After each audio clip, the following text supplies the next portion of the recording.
कार्यक्रम के सह प्रायोजक हैं कस्टोडिया, फसलों की पैदावार बढ़ाने वाला एक अद्भुत फफूंदनाशक।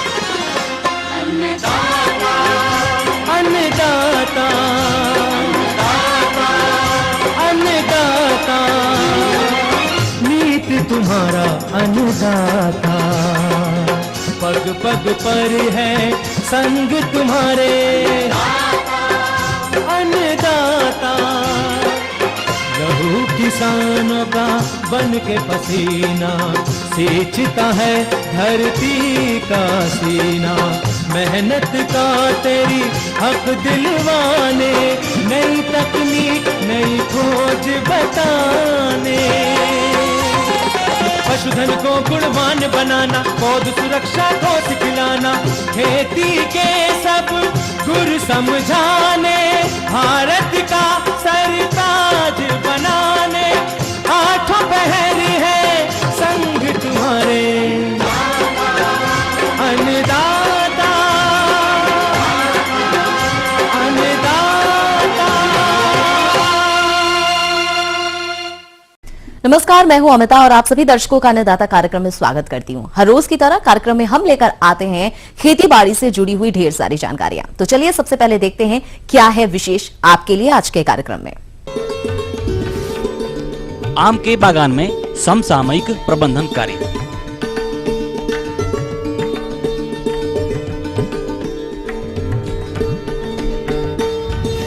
अंडों का एकत्रीकरण, भंडारण तथा बाजार भेजते समय सावधानियां।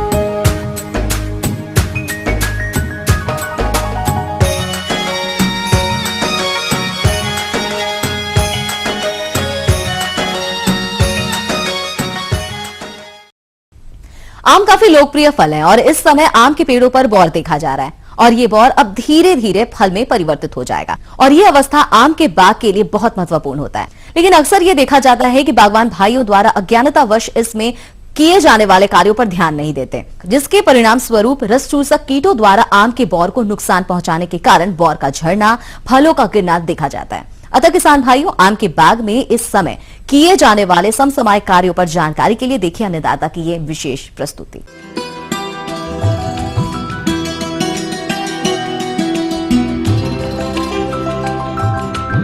आम भारत का सबसे महत्वपूर्ण फल है। अपने महत्व के कारण इसे फलों का राजा कहा जाता है।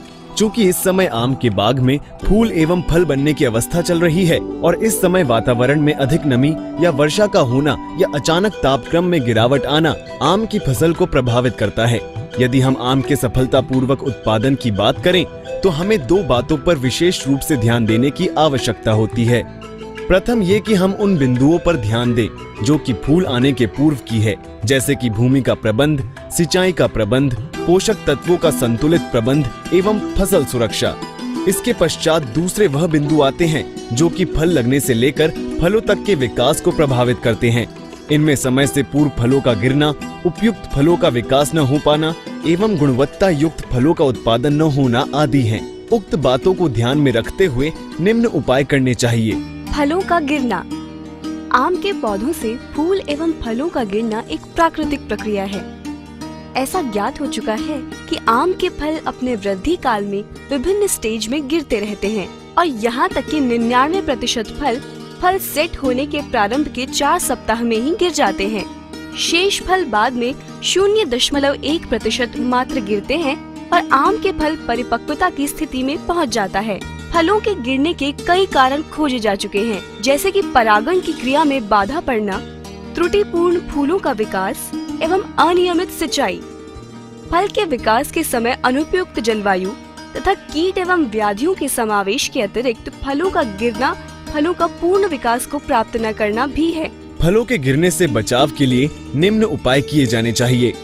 फल बैठ जाने के उपरांत बाग की नियमित सिंचाई की जानी चाहिए। प्रत्येक सिंचाई हल्की सिंचाई होनी चाहिए। भारी सिंचाई का विपरीत प्रभाव पड़ सकता है।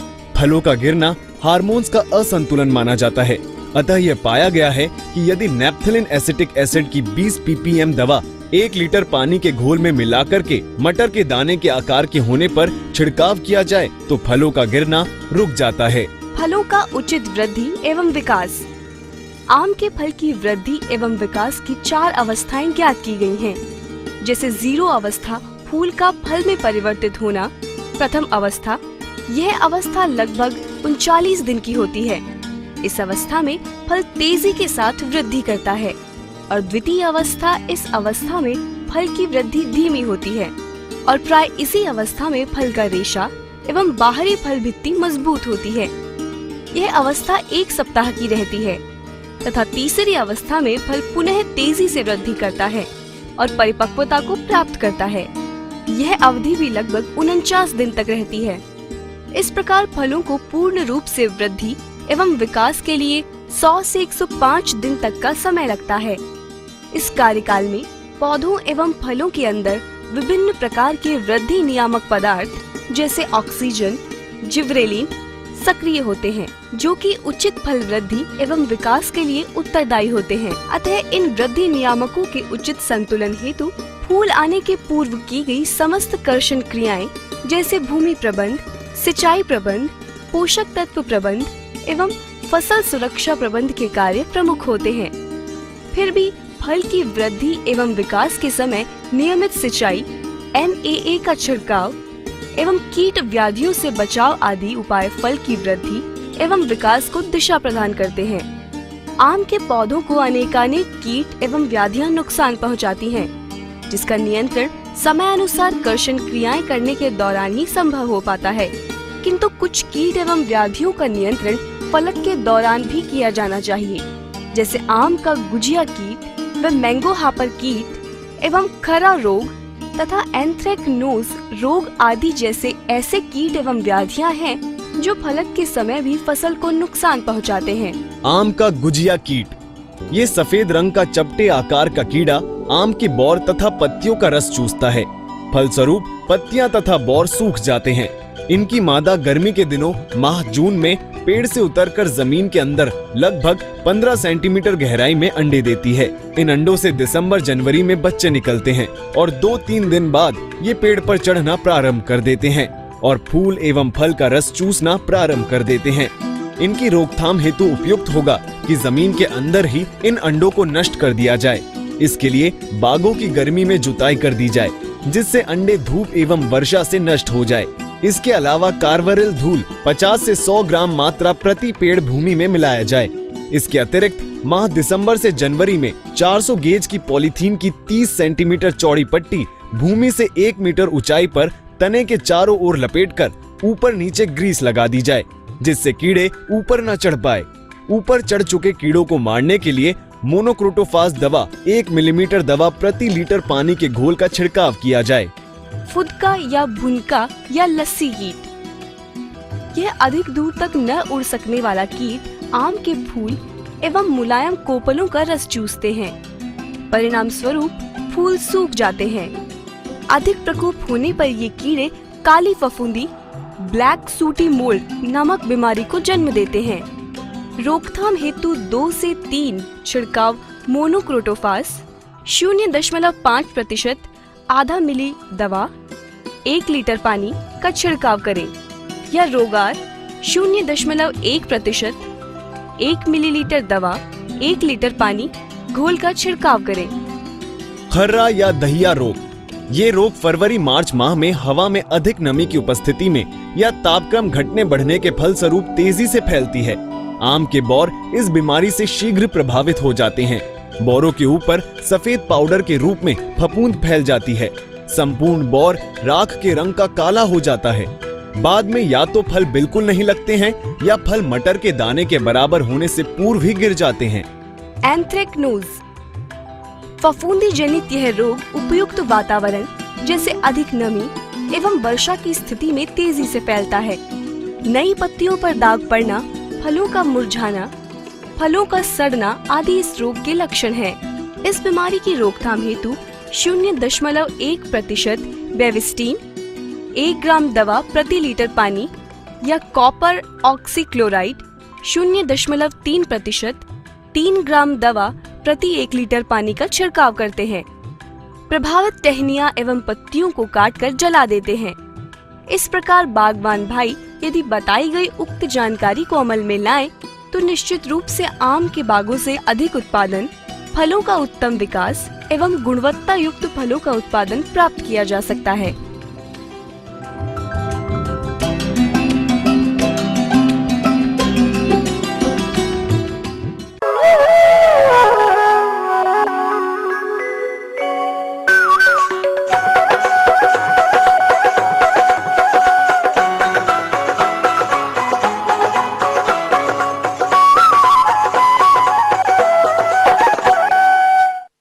कुक्कुट पालन की बात की जाए तो मुर्गियों से प्राप्त होने वाले अंडे को उचित प्रबंधनों जैसे मुर्गियों के अंडे का उचित समय पर एकत्रीकरण करना, श्रेणीकरण करना, उचित ताप पर भंडारण इत्यादि प्रक्रिया की आवश्यकता होती है। लेकिन जानकारी के अभाव में किसान भाई ये सारी चीजों को अपनाते नहीं हैं, जिससे कि बाजार में अंडे की बिक्री नहीं होती है। लेकिन मुर्गी पालक भाइयों, मुर्गियों से प्राप्त अंडे का एकत्रीकरण, श्रेणीकरण, भंडारण एवं विपणन कब और किस प्रकार किया जाए, इस विषय पर जानकारी दे रहे हैं गोविंद बल्लभ पंत कृषि एवं प्रौद्योगिकी विश्वविद्यालय पंतनगर के डॉक्टर सीवी सिंह। सामान्यतः जैसे मुर्गी पालन को अगर हम देखें तो इसमें जो आवास व्यवस्था अपनाई जाती है वो 2 आवास व्यवस्था अपनाई जाती हैं। एक जो है घनी बिछाली पद्धति बोलते हैं, दूसरा जो केज प्रणाली या केज सिस्टम बोलते हैं। तो इन दोनों में जो है अंडा उत्पादन की दृष्टि से अगर हम देखें तो जो केज विधि है या केज सिस्टम है उसमें जो अंडों का एकत्रीकरण वो बहुत ही आसान होता है। अंडे स्वच्छ प्राप्त होते हैं और इस विधि के द्वारा प्राप्त अंडों से हमें अंडों का मूल्य जो है वो अच्छा मिलता है उसमें सामान्यतः, क्योंकि केज से सीधा अंडा जो हमें साफ सुथरा मिलता है उसमें जो है, और उसकी ग्रेडिंग करने में भी आसानी रहती है उसमें। केज विधि में सामान्यतः अंडे जैसे इंडिविजुअल बर्ड्स जो है इंडिविजुअल खाने में जो पाली जाती है, तो अंडा देने के लिए उसमें जो सिस्टम होता है वो मुर्गी के अंडे देने के बाद में अंडा बाहर जो है केज में जो सिस्टम होता है वो बाहर आ जाता है और जो श्रमिक होता है एग फ्लेयर में इकट्ठा कर लेता है उसमें जो है, और उसके बाद जो है अपना भंडार में इकट्ठा करके उनकी ग्रेडिंग जो उसी तरह वो कर सकता है उसमें। जो दूसरी जो विधि होती है वो घनी बिछाली पद्धति है जिसको हम डीप लीटर सिस्टम बोलते हैं। तो डीप लीटर सिस्टम में सामान्यतः मुर्गियां नीचे सीधे फर्श पर पाली जाती हैं। तो सामान्यतः उस विधि में भी अंडा देने के लिए या अंडा उत्पादन के लिए आवास में ट्रैप नेस्ट की व्यवस्था की जाती है। लेकिन कभी कभी जैसे ग्रामीण क्षेत्रों में जो मुर्गी पालन व्यवसाय अपनाते हैं तो उन पर सामान्यतः ट्रैप नेस्ट की व्यवस्था नहीं होती, तो उसमें जो अंडा उत्पादन होता है वो सीधे नीचे फर्श पे ही मुर्गियों के द्वारा वो अंडे दिए जाते हैं। और उस विधि में सामान्यतः होता क्या है कि कभी कभी जो मुर्गी जब अंडे देती हैं तो एक तो वो बिछावन में नीचे दब जाते हैं, या कभी जब अंडे ऊपर पड़े रहते हैं तो अंडे के ऊपर मुर्गी बैठ करके उस पर बीट कर देती है। तो इस प्रकार जो है अंडे वो गंदे भी हो जाते हैं, कभी उससे टूट भी जाते हैं। तो इस प्रकार जो है सामान्यतः अंडों के कलेक्शन में मुर्गी पालक के लिए आवश्यक है दिन में 3 या 4 बार अंडों का कलेक्शन करना चाहिए। और अगर कुछ गंदे अंडे भी हो गए हैं उसमें भूसी में दब के या बिछावन में नीचे दब के, तो उनको साथ ही साथ जो है वो साफ करके तब हमें जो है उनका स्टोरेज या भंडारण करना चाहिए। सामान्यतः जैसे अंडों का कलेक्शन जो मुर्गी फार्म में किया जाता है तो जो भी जो श्रमिक होते हैं वो मुर्गी सेट से अंडा जो एग फिलर होते हैं उनमें इकट्ठे करके वहीं रख देते हैं और शाम को फिर जो उनको भंडार में एकत्रित किया जाता है। और भंडार में एकत्रित करके उनका जो है साइज के हिसाब से उनकी ग्रेडिंग कर ली जाती है कि जैसे बहुत सारे अंडे जो है छोटे साइज में होते हैं जिनको स्मॉल कैटेगरी में रखा जाता है, कुछ मीडियम साइज के होते हैं इनको मीडियम कैटेगरी में रखा जाता है, और कुछ जो है लार्ज साइज के जिनको सुपर ग्रेड के नाम से जाना जाता है या सुपर कैटेगरी में रखा जाता है। कभी कभी जो मुर्गी पालक के सामने इस प्रकार की समस्या भी आ जाती है, उचित दाम लेने के इंतजार में कभी कभी जो है अंडों का भंडारण भी अपने फार्म पे वो करना पड़ सकता है उसमें जो है। तो सामान्यतः अगर हमें रूम टेम्परेचर पे भी अंडों का भंडारण करना है तो 7 से 8 दिन तक जो है हम सामान्य तापक्रम पर अंडों का भंडारण कर सकते हैं और मार्केट रेट उचित मिलने पर उनका विक्रय कर सकते हैं। इसके साथ साथ जो कभी कभी जैसे मुर्गी पालक के सामने इस प्रकार की भी समस्या आ सकती है के अंडों का ट्रांसपोर्टेशन करना है तो ट्रांसपोर्टेशन के समय भी कुछ ऐसी सावधानी बरतनी चाहिए ताकि उस दौरान अंडों का जो टूटना फूटना या और जो दूसरे प्रकार के जो क्षति होने की जो संभावना होती है वो काफ़ी कम रहे। तो इसके लिए हमें जो है अंडों की पैकिंग जो है उचित रूप से करनी चाहिए। जैसे जो एग फिलर हैं तो एग फिलर हमें उस अच्छी क्वालिटी के या अच्छी गुणवत्ता वाले उपयोग में लाने चाहिए और ट्रांसपोर्टेशन के दौरान वाहन का भी उस प्रकार के वाहन का उपयोग करना चाहिए ताकि जो है रास्ते में अंडों के टूटने या ब्रेक होने का जो है वो जो खतरा है वो कम से कम रहे उस पर। ये थी कुछ उपयोगी जानकारियां। आगे है एक छोटा सा ब्रेक, जल्द लौटेंगे और कार्यक्रम में आगे आपसे करेंगे कुछ और बातों पर चर्चा।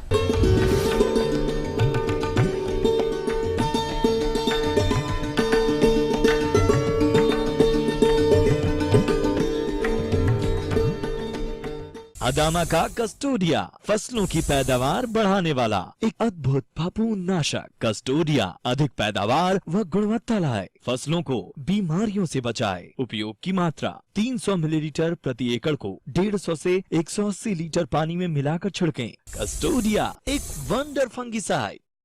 खबर अलवर की हो या बुलंदशहर की, भिलाई, भागलपुर, सतना, इंदौर या धनबाद में घटी घटना, जोधपुर से लेके जौनपुर, आगरा से लेके आरा की हर हलचल भरपूर। हुजूर आपका शहर, आपकी खबर, आपकी जुबान। समझे? सही समझे? हाँ, news18.com अब हिंदी में।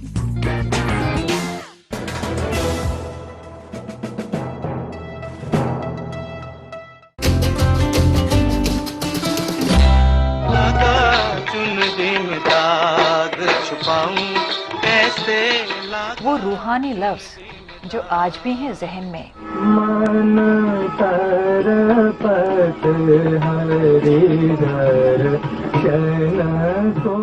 वो खुदाई मौसीकी जो ले आए जन्नत जमी पर। जो भी हो तुम खुदा की कसम लाजवाब हो। वो दिलकश अंदाज जो लौटा लाए गुजरा जमाना। प्यार किया तो डरना क्या, जब प्यार किया तो डरना क्या। देखिए भूले बिसरे गीत, डरना क्या जब प्यार।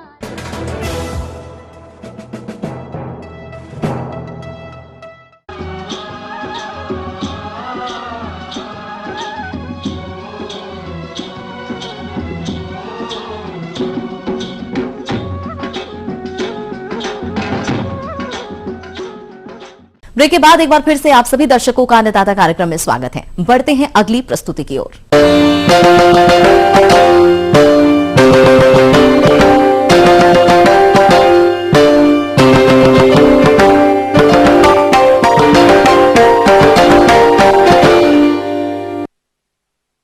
किसान भाइयों, आगामी कुछ समय में सरसों, चना, मटर आदि फसलों की कटाई गहाई का कार्य प्रारंभ हो जाएगा और बहुत से कृषक अपने उत्पाद को भंडार गृह में रखते हैं एवं जब बाजार में दाम अच्छे होते हैं तब अपने उत्पादन को बेचते हैं। तो किसान भाई, आप अपने उत्पाद का भंडारण करते समय कौन कौन से प्रमुख बिंदुओं पर ध्यान दें, आइए जानते हैं एक विषय विशेषज्ञ डॉक्टर स्वाति तोमर से। हमें सबसे ज्यादा आवश्यकता है हम अपने अनाज को किस प्रकार भंडारित करें, उस अनाज को हम किस प्रकार हम अपने अनाज को सुरक्षित रख सकते हैं। अगर हम देखें तो हमारे यहाँ कम से कम 50 से 60% तक जो नुकसान होता है वो भंडारण में ही हो जाता है, जिसमें विभिन्न प्रकार के हमारे बीटल्स होते हैं, खपरा बीटल्स हो, जागुन हो या फिर चूहा हो या जितने भी हमारे ऐसे दुश्मन हैं, शत्रु हैं जो कि भंडारित अनाजों को नुकसान पहुँचाते हैं, जिसमें किसान को कम मूल्य मिलता है, देखने में टूटा हुआ होता है, जिससे उसकी रेट बाजार में कम गिर जाती है। अगर उसका टेम्परेचर सही नहीं है या उसमें कार्बन डाइऑक्साइड, ऊष्मा, नमी के कारण वह फूल गया है या अगर उसमें नमी अत्यधिक हो गई हो तो भी उसका रंग, आकार, रूप परिवर्तित हो जाता है। इसमें विभिन्न प्रकार से सबसे पहले गोदाम को बनाने में हमें वायुरोधी बनाना चाहिए उसे, जिससे उसमें वर्षा का पानी, नमी ये ना हो। उसे 1 मीटर से अत्यधिक ऊंचा होना चाहिए जिसमें चूहे अत्यधिक नुकसान ना कर सकें। जब हम फसल को काटते हैं तो उसका टेम्परेचर 20 से 23% तक होता है। हमेशा ध्यान रखें कि जब भी हम फसल भंडारित करें तो उसे 8% तक सूखा लेना चाहिए। अगर 13% से अधिक नमी होगी तो उसमें नमी की मात्रा अत्यधिक बढ़ जाने के कारण उसमें सड़न और फफूंद जैसी समस्या उत्पन्न हो जाएगी, जो कि हमारी भंडारण किए गए अनाज को खराब कर देगा। उसमें अत्यधिक प्रकार के रोग, चाहे खपरा बीटल हो, चाहे घुन हो, चाहे राइस घुन हो, कोई भी घुन हो, जो उसको आसानी से नष्ट कर सकता है। अगर हमारे यहाँ चूहे अत्यधिक हैं तो उसके लिए हम एल्यूमिनियम फास्फाइड का उपयोग, उसके प्रदूमन से भी उसको आसानी से बचाया जा सकता है। अगर हमारे उसमें रोग अत्यधिक है, घुन बीटल्स का प्रकोप अत्यधिक है, तो उसके लिए हमें EDB एम्प्यूल का प्रयोग करना चाहिए। अगर टेम्परेचर हमारा 18 डिग्री सेल्सियस से कम है तो EDB एम्प्यूल का उपयोग ना करें। अगर हमारे यहाँ पर हम देखते हैं तो इसके लिए बचाव के लिए हम जो ग्रामीण तरीके हैं उसके लिए हम वो भी प्रयोग कर सकते हैं। नीम की पत्तियों का प्रयोग कर सकते हैं। इसके अलावा हींग के धुएं इत्यादि का प्रयोग कर सकते हैं। वातावरण में जब हम अनाज भंडारित करें तो हमें दांत से चबाकर देख लेना चाहिए। अगर वो आवाज़ करता है तो हमारे भंडारण के लिए वो उपयुक्त है। अगर वो उसमें थोड़ी सी दबाने पर नमी हमें दिखाई देती है तो वह भंडारण के लिए उपयुक्त नहीं है। इसके अलावा जब भी हम अनाज को भंडारित करें तो एकदम हम खेत से काट करके या खलिहान से एकदम बटोर करके अनाज को एकदम भंडारित ना करें। पहले हम अनाज को ला करके खलिहान में डाल दें। जब वो ठंडा हो जाए तो हम उसे बोरियों में अच्छे तरीके से भरें। अतः ध्यान रखें कि पहले अनाज ठंडा होना चाहिए। खेत से काटने के बाद उसे खलिहान में रखना चाहिए। खलिहान में रखने के बाद जब अनाज ठंडा होगा तभी हम उसका भंडारण करें। किसान भाइयों, अब बात करते हैं भंडारण में होने वाली हानि को कम करने की उपाय की, जिसके अंतर्गत फसल की कटाई एवं गहाई उपयुक्त समय पर करनी चाहिए। समय से पूर्व तथा विलंब से कटाई करने पर हानि की संभावना ज्यादा रहती है। गहाई से पूर्व खलिहानों को अच्छी तरह साफ कर लें तथा इसके आसपास फैले कूड़े करकट तथा पुराने फसल अवशेषों को नष्ट कर दें। फसल की गहाई एवं मड़ाई पक्के फर्श वाले साफ सुथरे खलिहान में करें। भंडारण से पूर्व अनाजों में नमी 11 से 12%, दलहनों में 10 से 11% तथा तिलहनों में 8 से 10% से अधिक नहीं होनी चाहिए। यदि अनाज का भंडारण बोरियों में करना हो तो फर्श पर लकड़ी के तख्तों या पॉलिथीन की चादर बिछाकर उन पर बोरियां रखें। आधुनिक एवं वैज्ञानिक भंडारण संरचनाओं का उपयोग करके भंडारण में होने वाली हानि को काफी हद तक कम किया जा सकता है। अनाजों के भंडारण से पूर्व भंडारण संरचना को पूर्णतः कीट रहित कर लेना चाहिए। गोदाम की दीवारों एवं फर्श की सभी दरारों एवं छेदों को बंद करके नीला थोथा मिश्रित चूने से पुताई करनी चाहिए। गोदाम की दीवारों, छत एवं फर्श को मेलाथियान 50 EC 1 मिलीलीटर प्रति लीटर पानी में घोलकर छिड़काव करें। इसी प्रकार अन्य भंडारण संरचनाओं का भी मेलाथियान द्वारा उपचारित कर कीट रहित कर लेना चाहिए। गोदाम में उड़ने वाले कीट पतंगों के नियंत्रण हेतु डाइक्लोरैक्स 10 किलोग्राम प्रति 3 लीटर पानी में घोलकर 100 वर्ग मीटर छेद की दर से छिड़काव करें या निम्न में से किसी रसायन द्वारा गोदाम को प्रधूमित कर लें। एल्युमिनियम फॉस्फाइड 3 ग्राम प्रति टन अनाज की दर से गोदाम को प्रधूमित करें।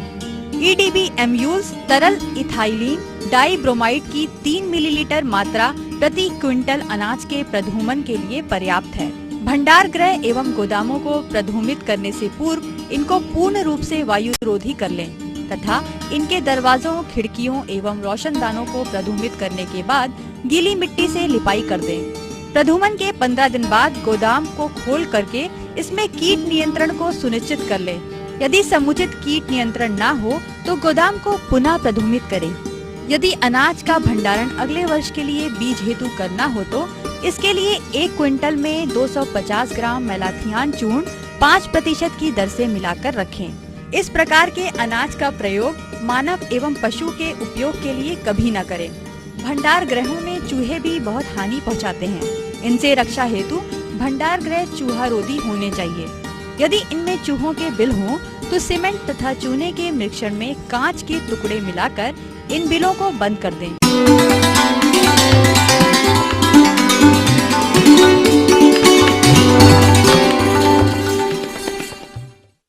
अन्नदाता हेल्पलाइन निशुल्क फोन सेवा संपर्क के माध्यम से आपके द्वारा पूछे गए प्रश्नों में से 1 या 2 महत्वपूर्ण प्रश्नों का हम अपने कार्यक्रम में उसे शामिल करते हैं और इसी के तहत आज का चयनित प्रश्न है और उसका जवाब इस प्रकार है। निःशुल्क अन्नदाता हेल्पलाइन में आज हमने जिस प्रश्न को शामिल किया है उसे पूछा है जसवंत नगर इटावा के संजय तिवारी ने। आपने जायद में मूंगफली की बुआई के बारे में जानकारी चाहिए तो इसके लिए देखिए कार्यक्रम का यह अंश। किसान भाइयों, अपने प्रदेश में वर्षाकालीन अर्थात खरीफ मूंगफली की खेती बड़े पैमाने पर की जाती है, परंतु जिन कृषकों के पास सिंचाई के साधन उपलब्ध हैं, तो वे 1 हेक्टेयर में जायद की फसल के रूप में 25 से 30 क्विंटल से भी अधिक उपज लेने में सफल हो सकते हैं। मूंगफली की खेती के लिए दोमट, बलुअर दोमट तथा हल्की दोमट भूमि अच्छी होती है। ग्रीष्मकालीन मूंगफली आलू, मटर, सब्जी मटर तथा राई की कटाई के बाद खाली हुए खेतों में सफलतापूर्वक की जा सकती है। जहां तक भूमि की तैयारी की बात है तो खाली हुए खेतों की एक गहरी जुताई करें। इसके उपरांत 2 से 3 जुताई देशी हल अथवा कल्टीवेटर से करके खेत को भुरभुरा बना लेना चाहिए। प्रत्येक जुताई के बाद पाटा लगाकर खेत को चौरस अवश्य कर लेना चाहिए ताकि सिंचाई का पानी खेत में समान रूप से फैल जाए। किसान भाइयों, खेत की तैयारी का यह कार्य अगर आप रोटावेटर से करते हैं तो एक ही बार में आपके खेत की तैयारी आसानी से हो जाएगी और आप भूमि तैयारी में आने वाली लागत में बचत कर सकते हैं। जहां तक इसकी प्रजातियों की बात है तो जायद मूंगफली में प्रजातियां इस प्रकार हैं।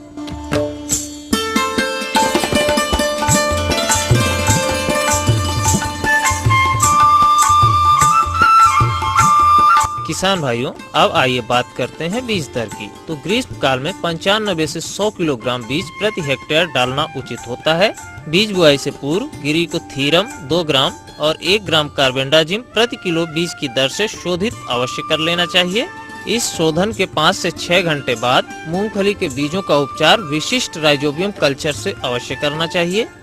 1 पैकेट कल्चर 10 किलोग्राम बीज के लिए पर्याप्त होता है।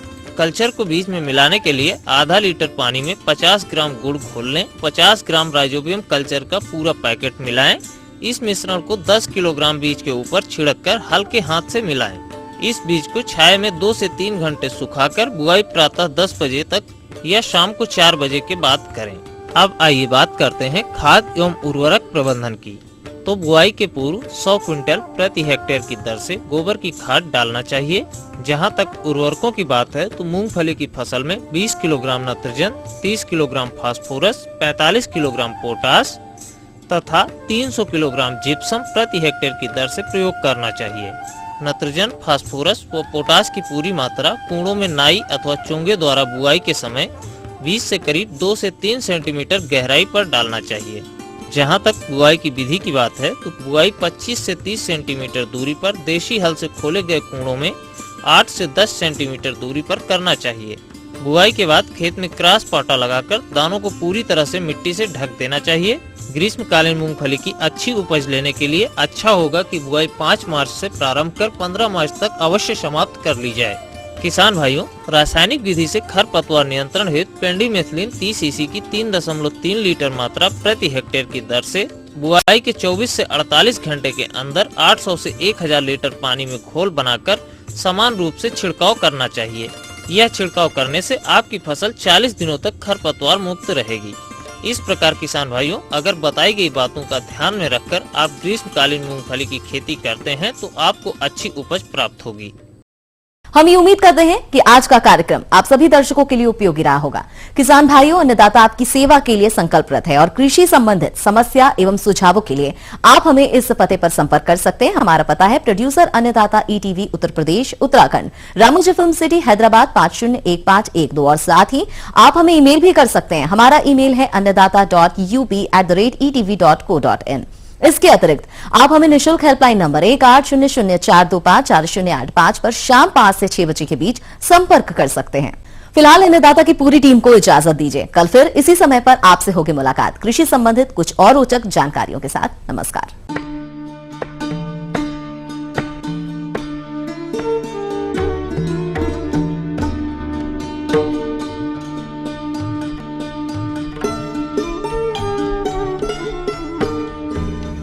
इस कार्यक्रम के सह प्रायोजक थे कस्टोडिया, फसलों की पैदावार बढ़ाने वाला एक अद्भुत फफूंदनाशक।